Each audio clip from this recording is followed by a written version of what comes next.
L'histoire de Diana et de ses collègues et amis Maurice et Lionel. Une présentation du Centre intégré de santé et de services sociaux de l'Abitibi-Témiscamingue. Diana, Lionel et Maurice travaillent ensemble dans le secteur administratif d'une entreprise. En plus d'être collègues, ils sont amis dans la vie et se côtoient à l'extérieur. Un jour, Maurice invita ses deux amis à venir souper chez lui un vendredi soir, accompagnés chacun par leurs conjointes respectives. Tous ont bien pris le soin de valider qu'aucun d'entre eux ne présentait de symptômes de la COVID-19 avant la tenue du souper. Au cours de la fin de semaine, Diana développe des symptômes d'allure grippale. Le mal de gorge et la fatigue sont de plus en plus présents. De plus, une forte fièvre le prend par surprise dans la nuit du dimanche au lundi. Le lundi matin, Diana n'a pas le choix. Il contacte son patron pour le prévenir qu'il sera absent du travail et qu'il doit aller passer un test de dépistage à la COVID-19 prévu pour la journée même dans l'après-midi. Mardi matin, Diana reçoit un appel de la santé publique. Il est positif à la COVID-19. Il doit se mettre en isolement dès maintenant avec tous les membres de sa famille, sa conjointe, Alice, ainsi que leurs deux enfants. Et ils doivent eux aussi aller passer un test de dépistage.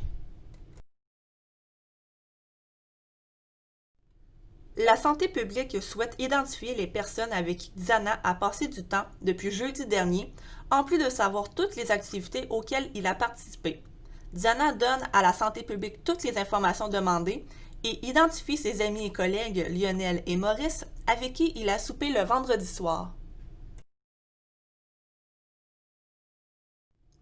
Mardi après-midi, la santé publique contacte alors Lionel et sa conjointe Charlotte. Les deux doivent s'isoler et passer un test de dépistage rapidement. Au même moment, Maurice et sa conjointe Clara reçoivent eux aussi un appel de la santé publique. L'appel tombe à point. Maurice a lui aussi des symptômes depuis le matin. Mercredi matin, l'école de Mia, la fille de Diana, est avisée que la petite a un résultat positif à la COVID-19.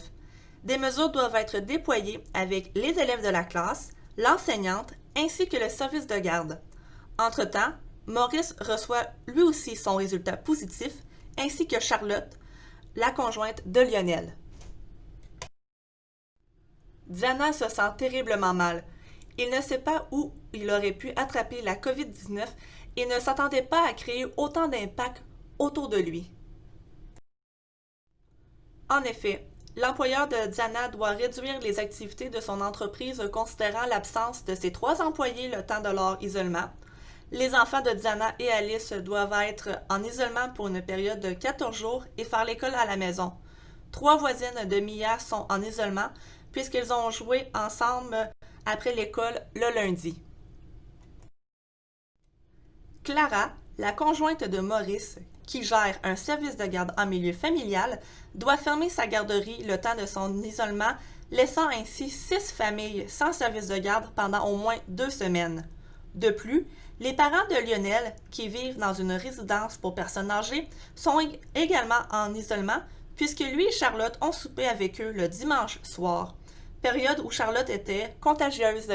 C'était l'histoire de Diana et de ses collègues et amis Maurice et Lionel, une présentation du Centre intégré de santé et de services sociaux de l'Abitibi-Témiscamingue.